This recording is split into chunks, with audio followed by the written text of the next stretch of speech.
yaitu pada penyakit protozoa darah yang menyerang unggas ya.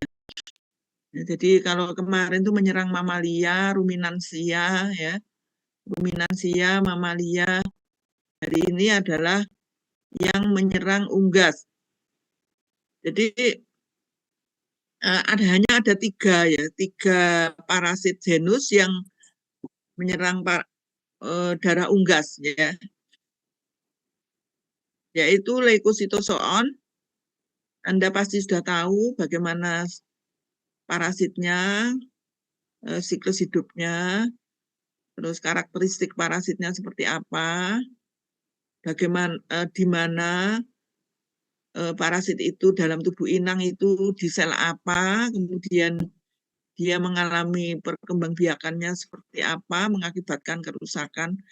Jadi nanti yang akan kita pelajari adalah mulai kausa, transmisi, patogenesis, gejala klinis, dan pengendalian. Yang pertama adalah leukocytozoonosis ya, atau yang disebut malaria-like. Malaria itu kalau aslinya malaria itu kan disebabkan oleh plasmodium. Kalau pada unggas avian malaria. Nah, leukocytozoonosis ini merupakan penyakit parasit darah yang paling penting ya, paling penting. Anda nggak boleh lewatkan ini, paling penting. Kenapa? Karena pada daerah-daerah endemis ini sangat merugikan peternak dan bisa mengakibatkan kematian yang dalam jumlah besar ya pada ayam, terutama ayam ras ya, terutama ayam ras, bukan ayam buras, ayam ras. Nah, kenapa disebut malaria-like disease? Karena gejala klinisnya itu sangat mirip dengan avian malaria, gejala klinisnya, secara klinis. Jadi misalnya pialnya pucat, terus kemudian ada petehi-petehi sedikit di dadanya itu. Kalau kita klinis itu artinya kan sebelum PA, jadi masih dari luarnya. Kemudian ada berak hijau, berak kehijauan gitu. Nah ini harus didukung, makanya semua penyakit parasit itu sebenarnya banyak yang asimptomatis ya. Jadi tidak menunjukkan gejala klinis yang jelas, sehingga harus didukung oleh pemeriksaan lab. Nah, pemeriksaan lab itu macam-macam kan. Jadi kalau diagnosa secara parasitologis itu menemukan parasitnya, itu seperti kemarin yang Anda lakukan, jadi membuat ulas darah, bisa hematokrit pada trypanosoma ya. Itu adalah salah satu penegakan diagnosa parasit darah. Bisa juga lewat serologis, PCR, biologis, dan lain-lain.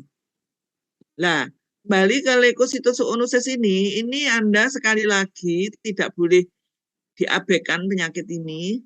Ya, pada ayam sebetulnya ini leukocytozoonosis yang disebabkan oleh leukocytozoon ini menyerang semua unggas.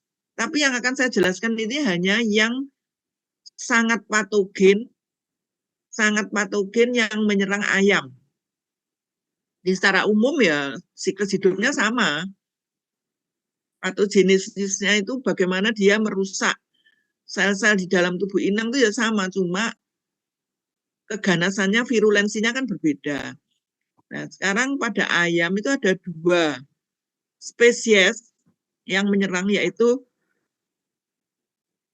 Leukocytozoon cowlerii dan sabrosesi pada ayam. Nah, pada itik, pada kalkun ini ada macam-macam ya. Terus kemudian pada burung itu ya ada ratusan spesies yang menyerang burung. Nah, cuma yang kita bahas itu hanya yang cowlerii dan sabrosesi. Nah, Leukocytozoon cowlerii ini ada gambar ayam yang terkena leukocytozoon ya, yang disebabkan oleh cowlerii ini sih, sehingga saking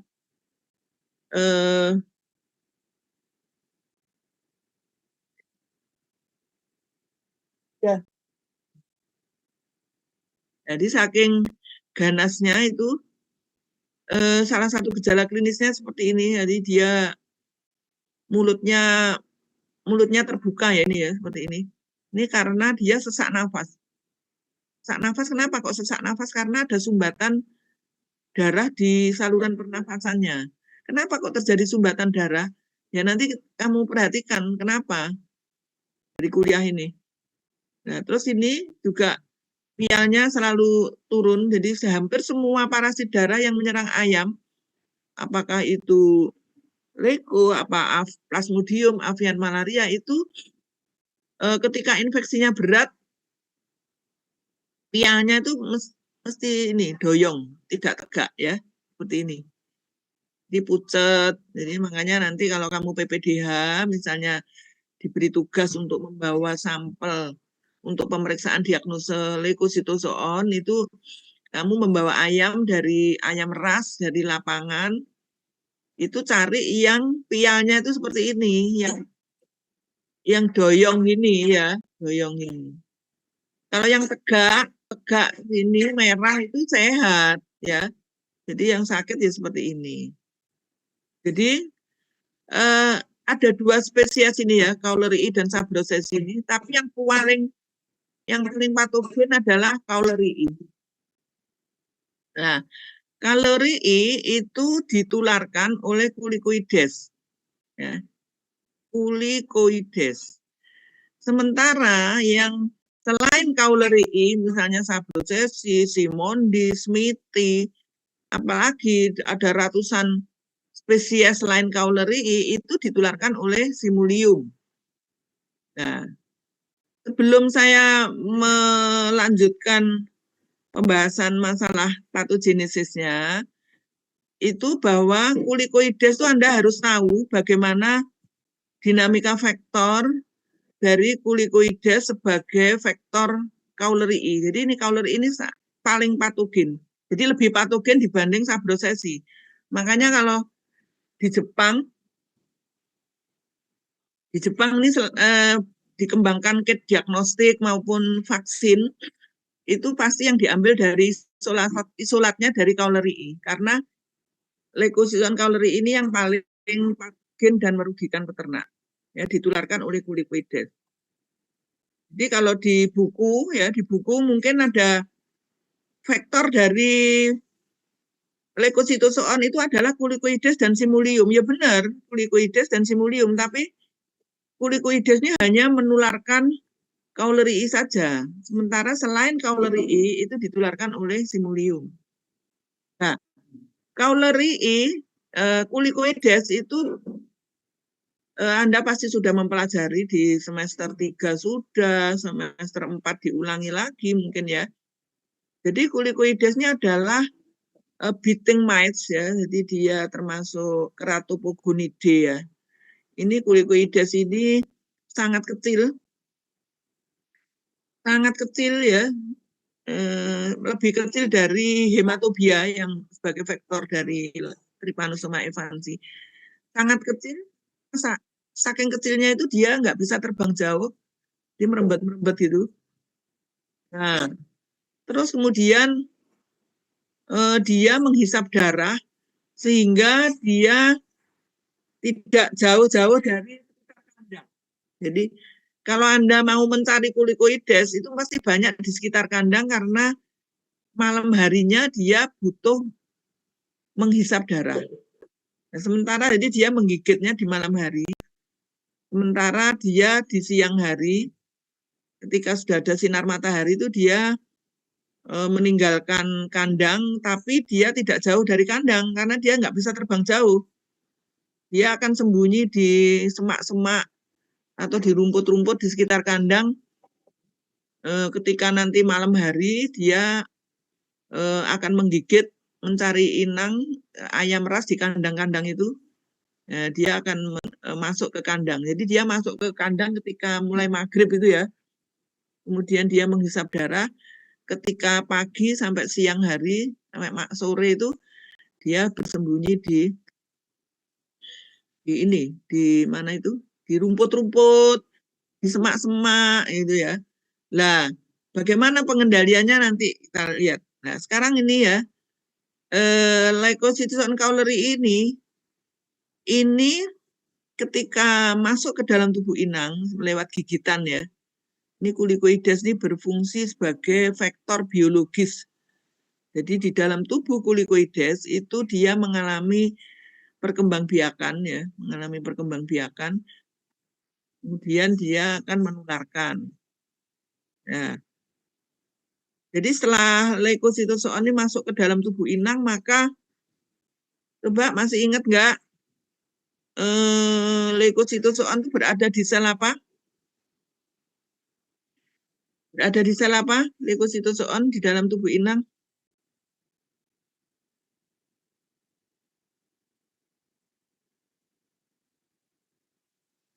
Silahkan jawab. Ada yang bisa? Yang close kamera tak? Tanya aja yang close kamera. Nabila. Mana Nabila? Tadi, Prof. Ya kamu suaramu cilik bangun tidur. Enggak, Prof. Mungkin mic-nya iPad agak gesrek ini. Nabila, leukositozoon di dalam tubuh inang itu di mana itu letaknya? Kok sehingga ketika dia berkembang biak mengakibatkan muntah darah, kalau depresi, hilang nafsu makan ini pasti gejala umum ya. Bisa berak hijau. Nah, coba Anda, imajinasi Anda coba dikembangkan kira-kira, ini parasit darah ya. Parasit darah itu artinya stadium dewasa, stadium gamet dari leukositozoon di eritrosit, artinya di sirkulasi darah. Apakah itu di eritrosit atau di leukosit ya. Tapi ada stadium lain yang tidak di eritrosit atau di sirkulasi darah di mana itu. Jadi leukositozoon itu ada dua stadium. Satu stadium gamet itu di eritrosit ya, seperti Anda kemarin membuat ulas darah, burung merpati menemukan stadium gamet dari hemoproteus. Nah ini kalau ayam yang terkena leuko ini kamu ambil darahnya dibuat ulas darah, nanti akan ketemu stadium gamet dari leukositozoon. Tapi kalau sudah di stadium gamet dia tidak mengalami perkembangbiakan.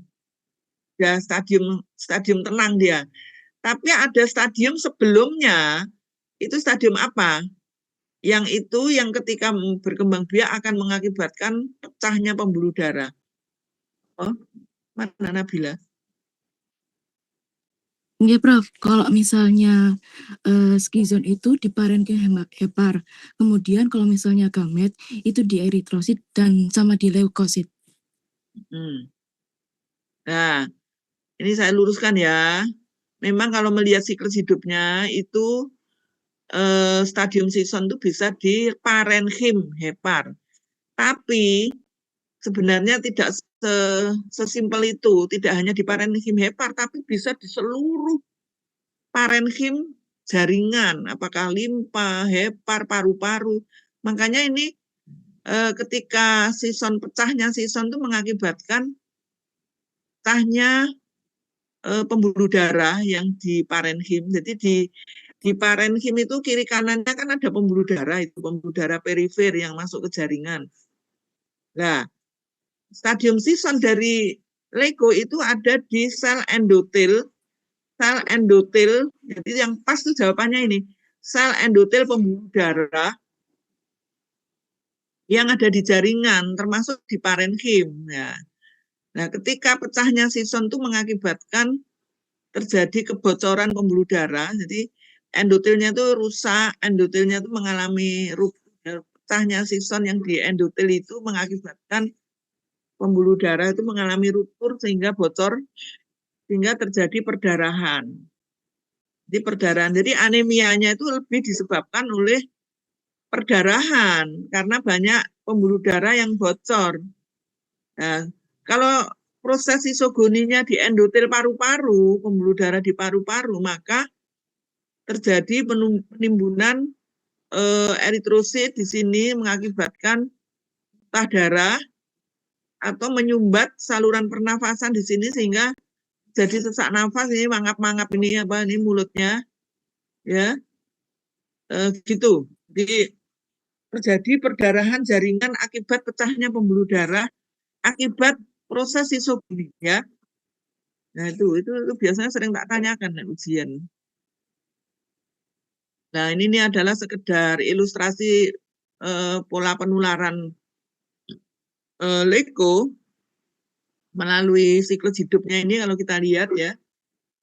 Dan ini adalah Culicoides ini. Biting mites itu Culicoides, ya. Ini ketika menggigit, ya, ini adalah gametogoni, stadium gamit di eritrosit, kemudian digigit vektor, ya. Vektornya ini adalah Culicoides, ini masuk ke sporogoni, itu artinya proses perkembangbiakan parasit di epitel usus vektor. Ya, jadi ini berkembang biak di epitel usus vektor, di vektor. Nah, kemudian vektor ini menggigit, menggigit inang atau ayam. Nah, kemudian terjadi sisogoni. Sisogoni itu di mana? Ya di endotel pembuluh darah yang di jaringan. Jadi misalnya kulit Anda ini kena silet gitu ya, kan perdarahan toh.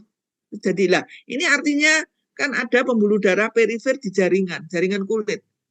Nah, demikian juga pembuluh darah perifer itu menginervasi jaringan di mana-mana. Jadi misalnya di hepar, di paru-paru, di limpa, terus mana lagi jantung. Kemudian saya pernah melakukan penelitian leko ini dari jaringan-jaringan itu kita ambil dibuat preparat histopat, maka akan dijumpai banyak stadium sison di jaringan. Jadi misalnya di hepar dan lain-lain. Nah, ini adalah proses sisogoni. Nah, ketika proses sisogoni ini pecahnya sison ini mengakibatkan ini ya, ini gambarnya kan sisonnya pecah nih. Nah, pecah, merosoid keluar, merosoid masuk ke eritrosit sehingga akan terjadi stadium berikutnya di eritrosit. Kemudian di satu sisi pecahnya sison ini mengakibatkan pecahnya pembuluh darah. Jadi ada, kalau infeksinya ringan itu hanya sekedar ruptur ya, pembuluh darahnya itu hanya ada kebocoran kecil-kecil gitu, sehingga dampaknya adalah banyak dijumpai petehi-petehi di jaringan. Kalau yang kita lihat secara klinis itu di otot dada, jadi otot dada ayam itu akan banyak terjadi bintik-bintik merah, itu akibat dari proses sisogoni leukositozoon yang infeksinya ringan. Tapi kalau infeksinya berat, itu ketika ayam mati atau dimatikan, dibuka, itu akan terjadi perdarahan di organ-organ dalam, ya. Nah, ini pecahnya sison ini pecah, ya. Pembuluh darahnya itu akan bocor nih, termasuk rusaknya sel-sel parenkim. Kalau yang rusak sel parenkim pada hepar, maka akan terjadi rusaknya juga pembuluh darah empedu. Nah, kantong empedunya rusak sehingga banyak empedu keluar dari kantongnya menuju ke usus, ya, sehingga terjadi berak yang berwarna hijau. Secara klinis tuh beraknya berwarna hijau. Itu salah satu tanda. Ya bisa plasmodium juga seperti itu. Karena plasmodium juga mengalami sisogoni di endotel, di jaringan. Terus kemudian leko, bisa juga mungkin diferensial diagnosanya dengan parasit lain, penyakit lain, ya. Nah, ini adalah stadium gamit dari leukositozoon di eritrosit, ya. Ini yang sabrosesi, ya, yang mengalami pemanjangan sitoplasma ini adalah yang sabrosesi, kemudian yang Kauleri yang bulat. Ya, biasanya Kauleri itu yang bulat seperti ini. Nah, ini dia mengalami fusi. Parasitnya itu mengalami fusi dengan eritrosit sehingga menyatu. Nah, ini adalah inti eritrosit. Nah, ini inti eritrosit. Ini yang panjang ini adalah inti eritrosit mengalami retardasi karena didesak oleh leukositozoon. Sementara yang titik di tengahnya adalah inti dari parasit. Nah, jadi Anda jangan keliru ya. Jadi yang memanjangnya adalah inti eritrosit, sementara yang di tengahnya adalah inti parasit. Nah, ini sama. Ini adalah stadium gamet di eritrosit.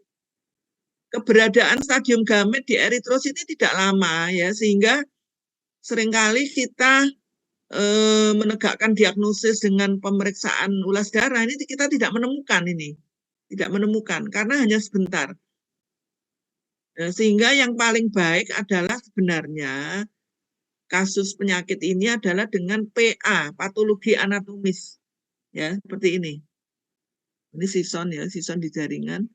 Sebentar, sebelum kita masuk ke PA ini saya tunjukkan vektornya ya. Vektor. Anda bisa membayangkan kecilnya vektor ini kulikoides, kamu bandingkan dengan Anopheles atau Aedes ini ya, nyamuk nih ya. Ini adalah gambar nyamuk Anopheles. Kulex itu juga segini besarnya. Nah, ini kulikoides itu menghisap darah di perutnya Anopheles. Jadi kecil banget kan? Ya. Ini gambarnya kelihatan besar karena dibesarkan. Nah, kemudian kalau simulium yang ini, nah simulium ini karakteristiknya beda sama kulikoides ya. Kalau kulikoides itu menghisap darah di malam hari, kemudian dia sangat kecil sehingga dia tidak jauh dari kandang, terutama sehingga sering menyerang ayam-ayam ras ya. Ayam ras itu kan dipelihara secara intensif ya, kayak petelur, pedaging ya. Itu kan dipelihara secara intensif. Nah, itu banyak sekali ada kulikoides itu di sekitar kandang. Sementara kalau simulium itu kebalikannya. Jadi simulium ini senang di tempat yang bersih. Kalau kulikoides ini di sekitar kandang, jadi dia meletakkan telurnya itu di air yang terkontaminasi. Jadi kata kuncinya ya, meletakkan telur di air yang terkontaminasi. Kontaminasi itu bisa bahan organik, bisa pakan, bisa kotoran ayam, dan lain-lain. Sementara simulium ini menyukai tempat-tempat yang bersih, jadi beda kan, seperti telaga. Makanya kalau di luar negeri, kasus leukositozoon itu yang kalori hampir nggak ada, jarang, karena di sana memang lebih bersih ya. Misalnya di Jepang itu, para peneliti di Jepang tuh untuk mencari kasus leukositozoon yang kauleri itu dia datang ke Indonesia. Kemarin kita kedatangan tamu dari Jepang tuh untuk mencari isolat ini. Kemudian dia mengembangkan vaksin. Jadi kalau di Jepang arahnya pengembangan vaksin, pengembangan kit diagnostik. Dan sementara kita di Indonesia ini lebih berkutat ke pengendalian vektor di lapangan ya. Nah, ini kalau simulium itu di tempat yang bersih, misalnya di sungai-sungai yang mengalir deras di pegunungan, danau ya. Danau, misalnya kayak di rektorat itu ada danau ya, itu bersih nggak? Kalau bersih itu biasanya disenangi simulium. Nah, nanti angsa-angsanya itu bisa terkena leko tapi yang bukan kauleri ya. Nah, ini adalah PA. Makanya kalau leukositozoon itu yang paling bagus penegakan diagnosa itu lewat PA. Ya, lewat PA. Jadi kalau ketika dibuka PA-nya, itu ada bercak darah pada otot paha, dada, dan sekitar mata. Ini akibat proses Shiguguni tadi. Ya, ini kan ada kebocoran pembuluh darah ini. Nah, bocoran pembuluh darah ini ya. Ada bintik-bintik merah ini. Kemudian ada perdarahan seluruh organ, paru-paru, hati, limpa, pankreas, dan seterusnya. Nah, terus kemudian bisa dijumpai gumpalan darah di sini ini karena perdarahan ini. Nah, ini adalah gumpalan-gumpalan darah yang ada di jaringan akibat pecahnya sison tadi.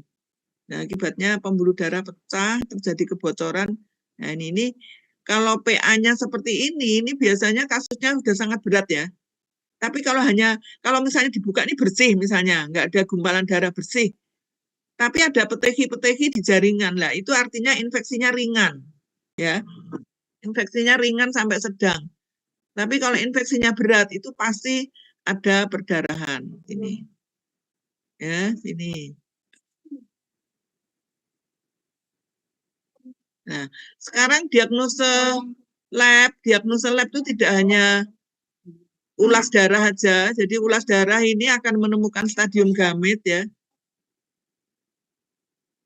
Jadi ulas darah ini tidak hanya menemukan stadium gamit, ulas darah itu hanya menemukan stadium gamit yang keberadaannya itu tidak lama. Sehingga ini sebenarnya kurang bisa apa ya? Kurang bisa menjanjikan akan ditemukan gamit. Tapi kalau Anda melakukan penelitian ini, kalau dipublikasikan gambarnya leko ini harus ada, harus muncul, tetap harus dimunculkan ini. Kemudian, lah ini yang paling sering dilakukan adalah gerusan jaringan, jadi tidak histopat ya, secara natif. Histopat bisa kalau untuk riset ya, tapi kalau untuk diagnosa yang cepet-cepetan, yang diagnosa cepet-cepetan, oh ini leko nih. Nah itu jaringan tuh digerus, kemudian dikasih air sedikit, kemudian diaduk, terus diperiksa natif, maka akan menemukan stadium sison seperti ini sih. Nah ini adalah stadium sison dari gerusan jaringan yang diperiksa secara natif. Nah ini kalau ini adalah histopat ya, kalau ini histopat, kalau ini adalah secara natif. Jadi langsung dari gerusan jaringan itu kita teteskan di objek gelas, tutup dengan cover gelas. Nah, terus kemudian bisa ELISA ya. Jadi secara serologis ELISA ini memang kit diagnostiknya masih belum dipasarkan secara luas ya. Sehingga hanya perusahaan-perusahaan tertentu yang memiliki kit diagnostik dari leko ini ya. Ada perusahaan terkhusus ya. Sehingga untuk pengujian serologis itu memang kita ya harus beli di perusahaan itu. Jadi memang belum dipasarkan karena kit diagnostik serologis untuk leko ini baru jadi, artinya belum lama diproduksi ya. Kalau vaksinnya udah lama. Nah, ini diagnosa banding tuh malaria ini. Racunan sulfa juga bisa mengakibatkan petehi-petehi ya. Ini petehi-petehi Gumboro, ILT, kemudian pengendalian kontrol vektor. Ya, itu.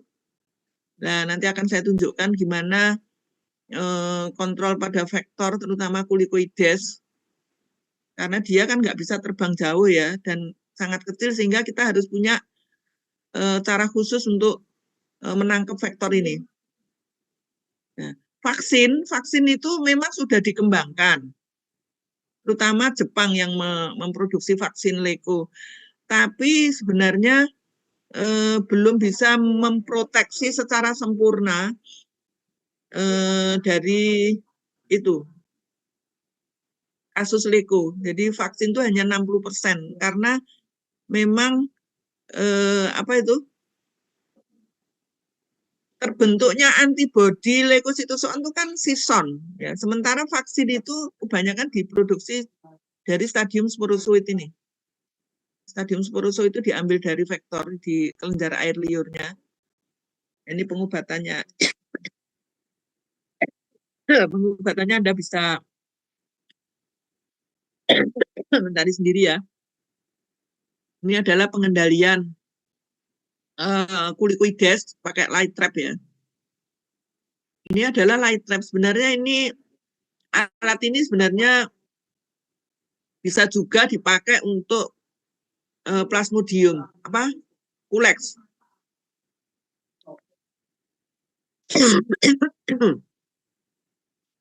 Nah ini light trap ini dinyalakan ya, dinyalakan lampunya ketika maghrib. Jadi begitu maghrib, lampu dinyalakan. Ini cara pengendaliannya ya. Jadi light trap ini dipasang di ujung kandang. Kemudian ini dinyalakan lampunya, terus kandangnya itu dimatikan. Jadi ketika lampu kandang dimatikan, maka kulikoidesnya akan meninggalkan kandang menuju tempat yang terang ini. Nah, terus ke sini. Ini dia masuk ke sini, terus akhirnya populasi dari vektornya akan berkurang banyak. Semua masuk ke sini.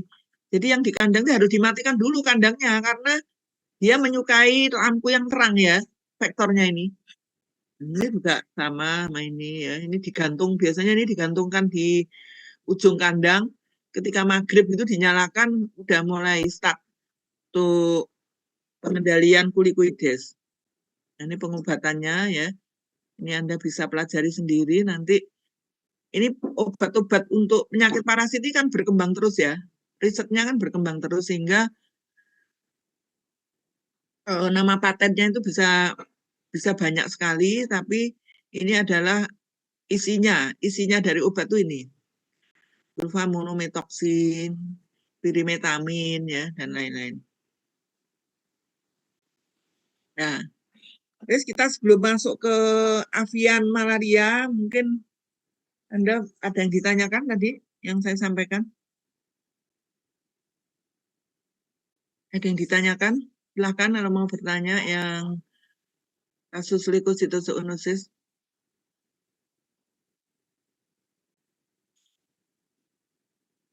Nah, kalau nggak ada, ya boleh ya, disimpan dulu pertanyaannya, boleh nanti ketika akhir kuliah bisa ditanyakan. Nah, yang kedua adalah penyakit parasitik yang tidak juga kalah pentingnya adalah malaria unggas. Nah, ini memang malaria unggas ini itu karena vektornya itu macam-macam ya, bervariasi. Bisa kuleks, bisa aedes, bisa kulikoides juga bisa. Ya, karena kalau leuko itu kan hanya satu jenis vektor. Tapi oleh karena itu penyebarannya itu hanya di daerah-daerah endemis. Daerah endemis itu daerah yang sepanjang tahun ditemukan penyakit itu hanya di daerah-daerah tertentu. Namun itu ketika ada distribusi unggas, misalnya dari daerah satu ke daerah yang lain, di mana vektornya itu ada di situ, nanti akan bisa menyebar ke daerah berikutnya. Kalau malaria unggas itu vektornya banyak ya, termasuk kuleks. Misalnya Anda kegigit nyamuk di mana di rumah, itu namanya kuleks lah. Nah, itu kuleks itu. Itu juga bisa menyerang pada peternakan-peternakan ayam ya. Jadi di peternakan ayam itu juga banyak dijumpai nyamuk, kuleks. Baik itu ayam yang dipelihara secara intensif, juga ayam yang dilepas. Misalnya ayam-ayam ayam buras kan dilepas. Nah, itu juga bisa terserang, sehingga penyebarannya itu lebih, misalnya kita melakukan penelitian gitu ya, prevalensinya itu lebih tinggi dibandingkan leuko. Ya. Misalnya kita ngambil secara acak di daerah-daerah tertentu itu malaria unggas tuh tingkat kejadiannya lebih tinggi, tapi patogenitasnya masih di bawah leukositozoon. Jadi patogenitasnya masih di bawah leukositozoon. Ini ya. Nah, ini adalah penyebabnya adalah Plasmodium. Malaria unggas itu Plasmodium. Ada 2 spesies yang penting yang menyerang ayam, yaitu Plasmodium gallinaceum dan juxtanuklear. Ya memang Plasmodium tidak sampai menimbulkan kematian, tapi sangat merugikan peternak juga ya. Misalnya seperti leuko itu, tapi yang leuko itu sampai kematian ya, bisa menurunkan produksi telur, kemudian menurunkan berat badan ya. Kalau leukositozoon tadi itu kan menyerang semua endotel jaringan, pembuluh darah di jaringan, sehingga pada ayam petelur itu saluran reproduksinya yang menghasilkan telur itu juga bisa terserang. Oleh karena itu akibatnya juga bisa menurunkan produksi telur. Nah ini ya, nah, ini adalah, coba ya kalau kita sebelum mempelajari patogenitas dari Plasmodium, coba Anda perhatikan siklus hidup ini, ya, coba perhatikan. Yang bawah ini adalah perkembangan plasmodium di vektor, di tubuh vektor. Ini nggak usah Anda perhatikan ya. Ini karena hampir semua vektor biologis itu perkembangannya sama. Jadi ini merozoitnya masuk ke monogamit ini masuk ke epitel usus, kemudian mengalami sporogoni, kemudian menuju ke kelenjar air liur, ini sama, semua ini sama. Nah, yang kita perhatikan coba di tubuh inangnya. Nah, ini yang di atasnya adalah perkembangan parasit di tubuh inang. Apa ini perbedaannya dengan leko? Kak?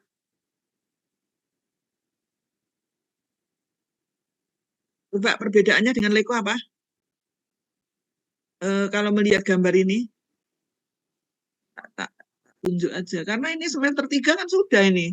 Siklus hidup plasmodium ini. Apa bedanya plasmodium dengan leukositozoon?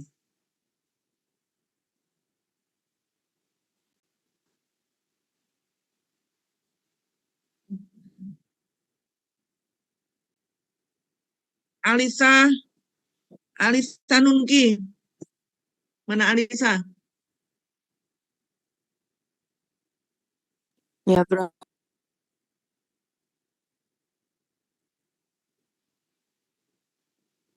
Alisa Nunki, coba bedanya apa?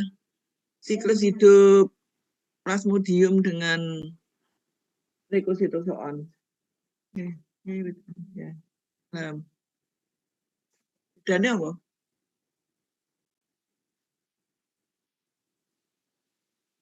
Kamu lihat gambarnya ini loh.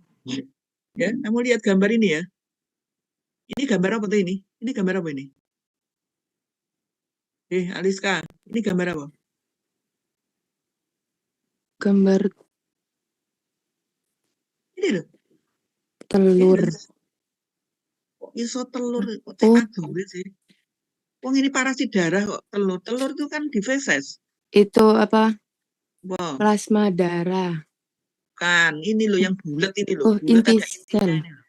Kemarin kan Eritrosit. praktikum lah. Kemarin kan praktikum.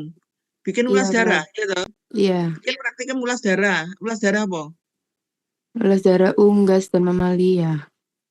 Nah iya, makanya saya kan habis operasi kan belum bisa ke kampus, makanya praktikum dibimbing oleh Prof. Lucia sama Dr. Mufa sama Asdos, asisten. Nah, saya kuliahnya masih pakai daring. Ya ini adalah eritrosit unggas. Eritrosit unggas sama eritrosit mamalia itu bedanya apa toh? Kalau kita lihat bentuknya di gambar itu. Apa Marsa? Marsa. Bedanya eritrosit unggas sama mamalia. Ini yang tak panggil yang di depan saya ini yang kelihatan wajahnya. Bedanya apa? Kalau di unggas itu ada inti selnya, Bro. Kalau di mamalia nggak ada. Ya, pintar.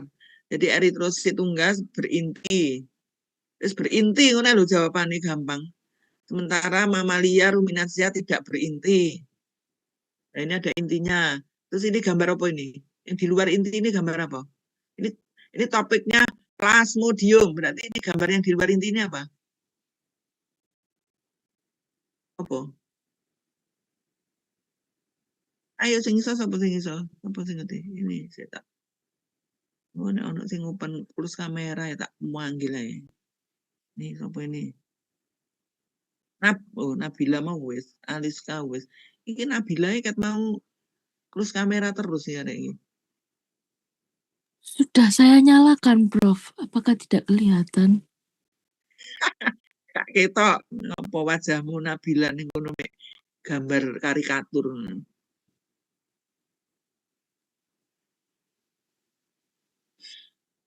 Jadi mosok gak ngerti sih. Ini loh, yang di luar inti ini kan eritrosit. Ya, ini kita topiknya bahas malaria unggas yang disebabkan oleh plasmodium. Ini kan eritrosit, ini inti sehingga ini apa? Ini loh. Ini Parasitnya, kurusan. Bro. Lah, kan ya pasti parasitnya toh kita bahas penyakit parasitik. Nah, ini adalah stadium sison ya. Sison dari plasmodium berada di eritrosit. Makanya kamu nek dijelaskan tuh fokus loh. Mesti barai gak fokus ya.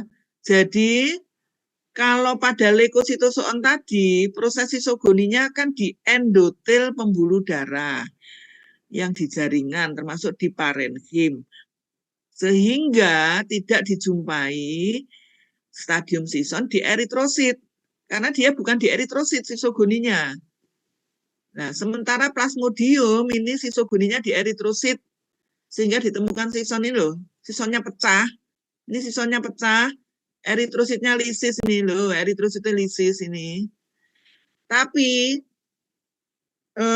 di plasmodium ini juga ada proses sisogoninya di endotel. Ini adalah endotel. Endotel pembuluh darah. Ini kan pembuluh darah kan. Dan ini adalah endotel. Nah, ini ada sison besar di sini. Tapi sisogoninya itu tidak berulang-ulang kayak leko. Kalau leukositozoon itu berulang-ulang proses sisogoninya di endotel sehingga pecah pembuluh darahnya. Karena sisogoninya ada makrosison, sisogoninya berulang-ulang. Nah, kalau plasmodium itu sisogoninya hanya sekali sehingga tidak dijumpai. Jadi pembuluh darahnya itu cuma petehi-petehian, ada ruptur kecil-kecil gitu ya, tapi tidak sampai perdarahan kayak leko. Nah, sementara di plasmodium ini yang berkali-kali itu sisogoninya di eritrosit. Nah, ini loh gambarnya. Nih, balik sini meneh. Sini, balik sini meneh. Ya toh? Nah, ini pecahnya sison ini mengakibatkan lisis eritrosit sehingga terjadi anemia. Jadi anemianya avian malaria itu disebabkan oleh lisis eritrosit, sementara kalau anemianya leko disebabkan oleh perdarahan pada jaringan, ya toh?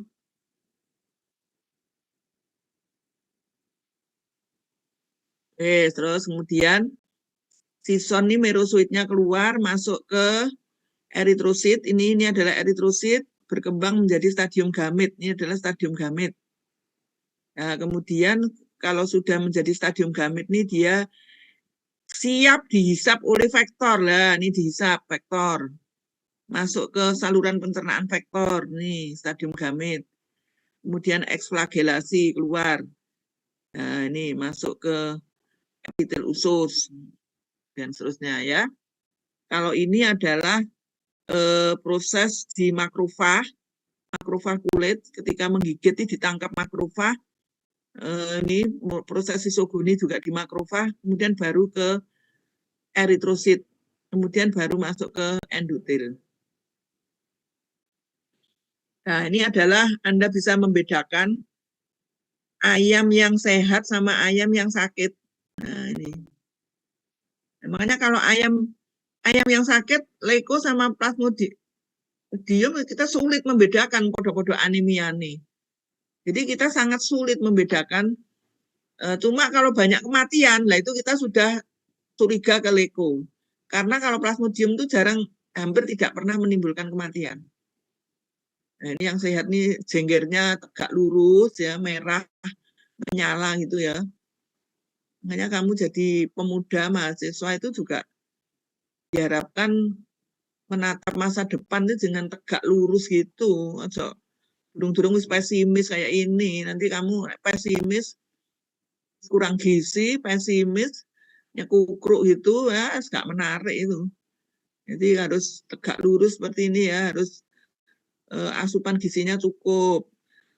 Terus kemudian dijauhi media-media yang tidak mensupport Anda belajar. Kamu kalau membuka medsos itu yang kira-kira yang ada kontribusi untuk meningkatkan motivasi Anda untuk belajar, untuk mempelajari ilmu-ilmu yang berhubungan dengan yang Anda kuliah, itu loh, gitu. Kalau yang di luar itu tuh 20% naik, misalnya pas weekend.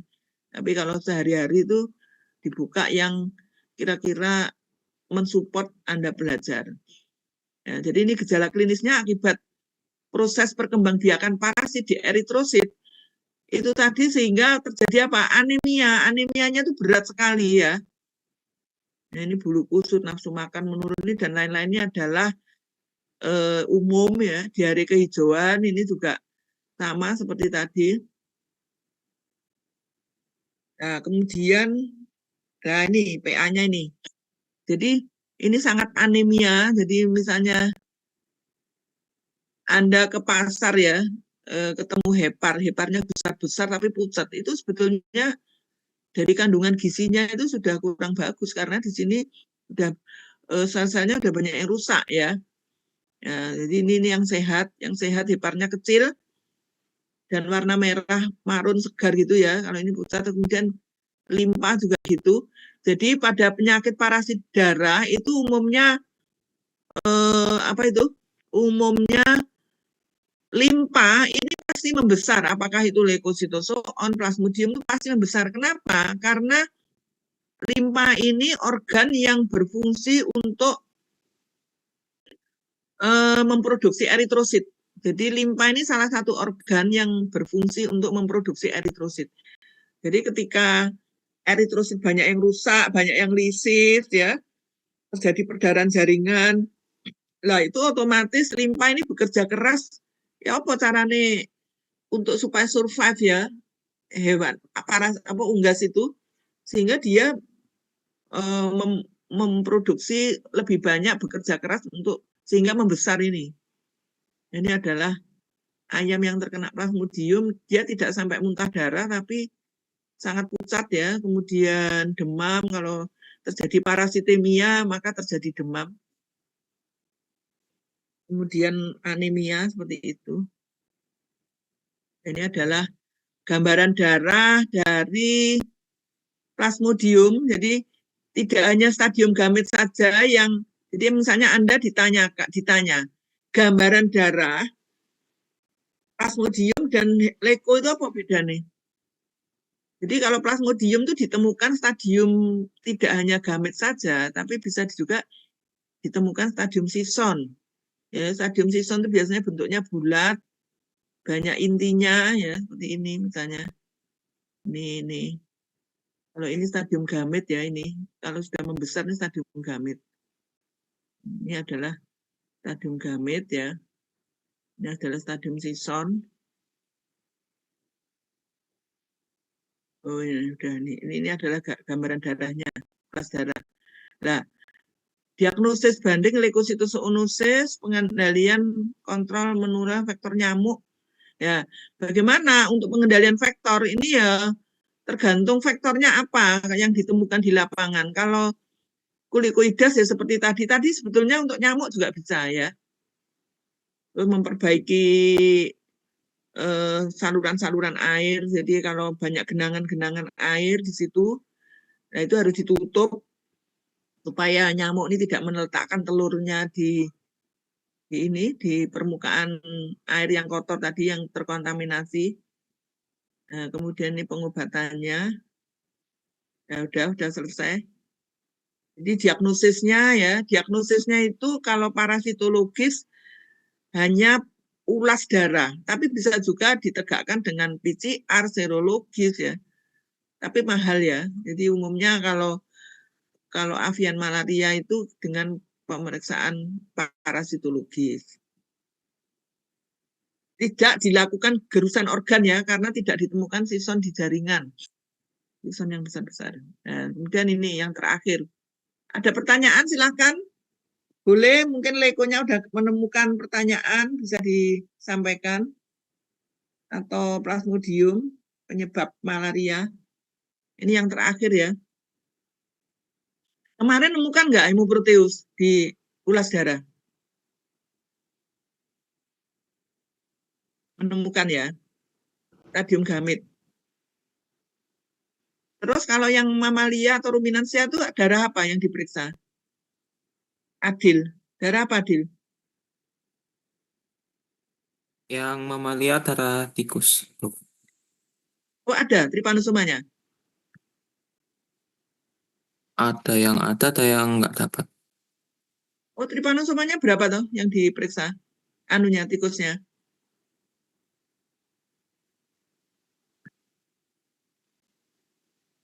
Maksudnya berapanya tuh?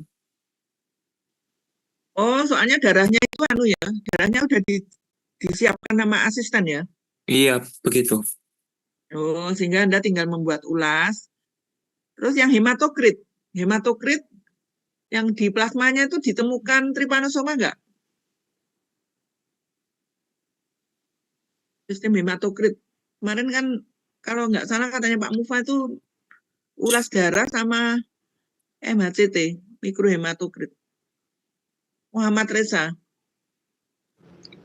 Kalau yang di, kalau Ya, yang ya, di ya. mikrohematokritnya itu Prof, ada yang dapat tapi kebanyakan itu nggak dapat Prof, Oh tripanosomanya. gitu ya. Oh, tapi ada yang dapat.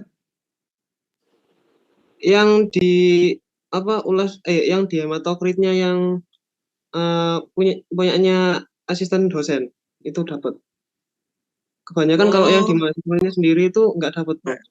oh ya, ya, ya. Ya memang diagnosa tripanosoma ya itu bisa dengan cara ulas darah menemukan tripanosomanya, tapi kalau infeksinya ringan kita seringkali tidak menemukan parasitnya, sehingga dengan hematokrit itu diharapkan karena dia predileksinya di plasma darah, sehingga antara plasma dengan eritrosit itu dipisahkan itu di sentrifuge pakai mikrohematokrit itu, di sentrifuge, maka akan terpisah antara plasma dan eritrosit sehingga diharapkan karena sudah mengumpul di plasma itu tripanosomanya akan ketemu karena sudah terkumpul di plasmanya. Tapi kalau memang tidak ditemukan berarti ya negatif, tikusnya itu tidak.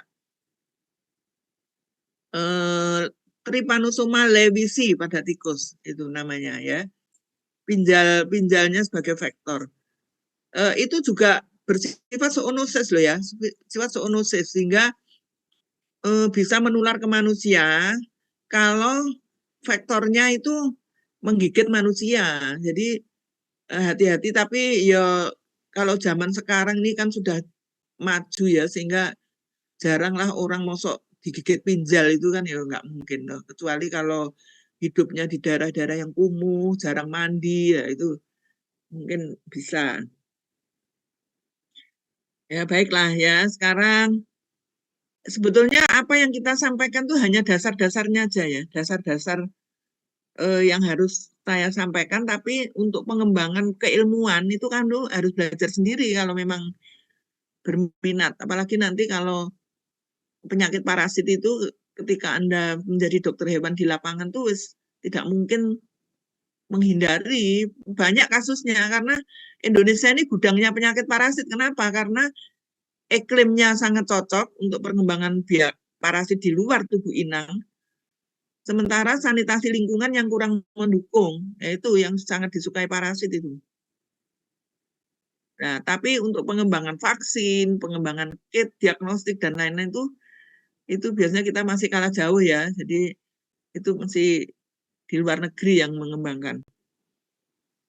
Nah, sekarang hemoproteus itu seringkali kita jumpai pada burung merpati, tapi ini memang tidak patogen. Tidak patogen, tapi selalu kita pakai untuk praktikum. Karena apa? Karena hampir 90% burung merpati itu kalau kita ambil darah kita buat ulas, kita pasti ketemu. Tapi tidak menimbulkan kematian pada burung merpati. Sehingga ini sangat menguntungkan bagi kita yang belajar ulas darah pada unggas itu untuk kegiatan mahasiswa ya. Itu memang kita sering dari burung merpati itu akan menemukan hemoproteus. Tapi kalau plasmodium itu agak jarang-jarang ditemukan. Ya, tapi walaupun penyebarannya luas, tapi tidak semudah hemoproteus. Nah, hemoproteus itu menyerang burung merpati, hampir tidak pernah dijumpai menyerang ayam. Ya, coba nanti Anda kalau ini menemukan jurnal hemoproteus yang pada ayam, coba dikirim ke saya ya. Nanti kalau kamu ujian nilainya kurang bisa tak tambah. Kalau Anda menemukan jurnal-jurnal tentang misalnya ayam yang terkena hemoproteus. Coba dikirimkan ke saya. Nah, ini karena selama ini saya belum nemu, biasanya mahasiswa ini IT-nya lebih canggih ya, dibandingkan dosen yang tua-tua kayak saya gitu. Saya kadang-kadang kalau menghadapi masalah IT itu bisa ke cucu saya malah lebih pinter. Nah, kemudian hemoproteus ini hampir mirip dengan leko. Miripnya itu apa? Dia proses perkembangbiakan secara sisogoni itu tidak di eritrosit kayak plasmodium, tapi di endotel jaringan pembuluh darah, jaringan terutama di paru-paru ya. Paru-paru. Ini vektornya adalah Hiboboside, bisa Chrysop. Kalau pada burung merpati ini Pseudolincia canariensis, ini salah ketik ini Canariensis N. Kemudian gejala klinisnya tidak jelas ya. Ya, anemis, burung kalau yang bersifat akut tuh ya kematian tuh hampir jarang ya. Lalu kayak demam gitu kalau infeksinya berat. Tapi umumnya kurang patogen. Nah, ini. Jadi proses sisogoninya itu di jaringan, jadi ditemukan sison di jaringan, kemudian di eritrosit itu hanya ditemukan stadium gamet. Bisa mikrogamet maupun makrogamet. Mikrogamet itu hanya di ujung ini, pigmen-pigmennya, sementara kalau makrogamet di seluruh parasit, di dalam parasitnya. Ini adalah bentuk gamet hemoproteus ya, bentuknya hampir sama semua. Beda sama plasmodium, kalau plasmodium itu bentuknya bervariasi, sementara hemoproteus hanya hampir sama, kayak gagang telepon itu, atau sosis kayak sosis gitu ya, gagang telepon. Kalau seperti ini nih ya masih belum matang, tapi akhirnya seperti ini. Nah, ini sisonnya, sison hemoproteus ada di jaringan. Jadi tidak akan dijumpai stadium sison di eritrosit ya. Nah, ini PA-nya. Sebenarnya walaupun tidak patogen, tapi ketika dibuat infeksi buatan, itu bisa saja misalnya infeksinya berat, dia akan mengakibatkan perdarahan di paru-paru. Karena dia sisogoninya di endotel pembuluh darah di paru-paru. Dan ini adalah paru-paru. Ini kan paru-paru ini. Paru-paru merpati. Nah, ini ada perdarahan. Ini setelah dibuka ini ada perdarahan ya. Ini adalah stadium sison di jaringan. Bisa kamu baca ini stadium sison di jaringan ya. Nah, ini adalah hepar. Hepar juga bisa, tapi yang terbanyak adalah di paru-paru. Nah, PA-nya pembesaran limpa, hati, dan ginjal.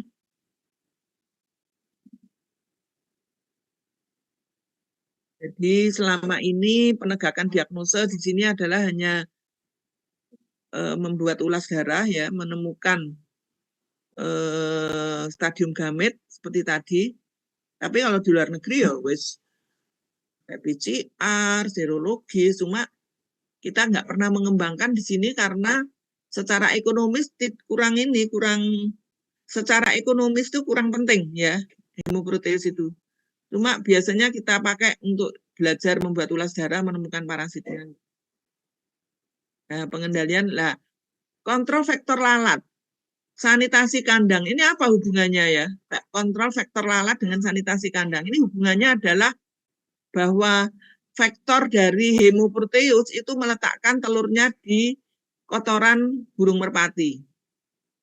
Sehingga sanitasi kandang itu sangat penting agar supaya burung merpati itu tidak akan meletakkan telurnya di kotoran burung merpati sehingga populasi faktornya akan menurun. Jadi kalau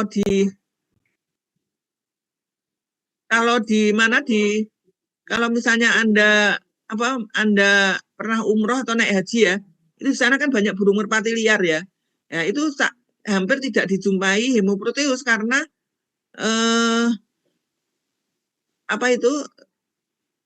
kotoran burung merpati itu menyebar, tidak menumpuk, jadi tidak ada kandangnya. Itu malah lebih sehat. Tapi kalau yang dipelihara di kandang, di situ banyak tumpuan kotoran burung merpati, itu akan sangat disukai oleh vektor untuk meletakkan telurnya di situ. Seperti hematobia ya. Hematobia itu akan meletakkan telur di kotoran sapi yang masih segar. Hematobia yang berfungsi sebagai vektor mekanik dari penyakit surang. Wes, mari. Ini obat-obatannya tidak jarang kita melakukan pengobatan ya, karena tidak patogen dan juga kurang ekonomis. Ya, silakan kalau mau bertanya.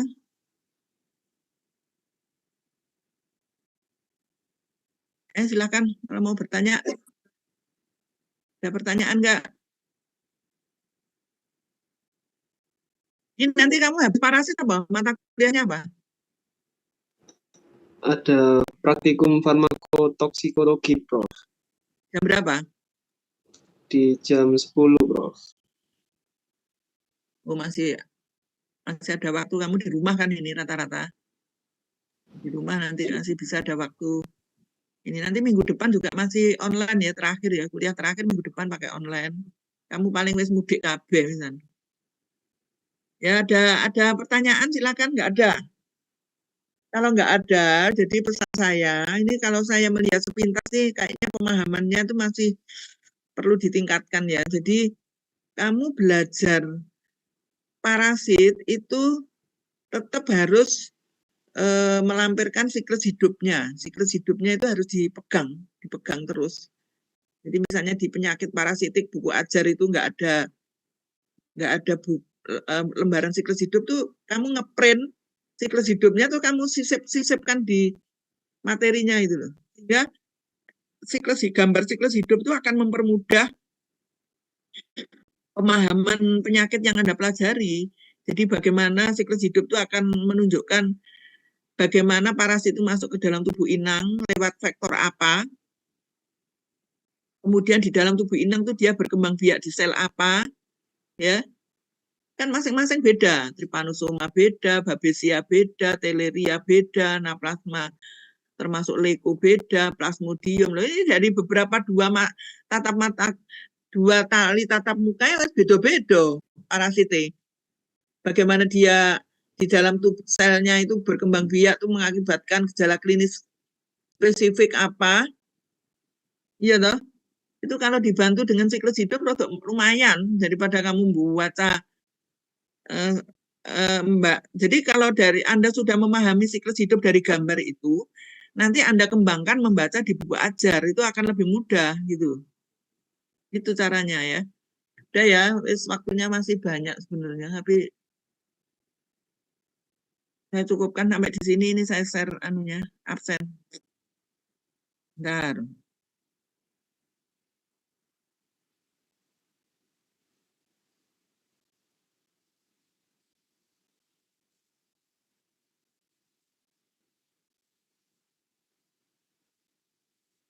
Mana ya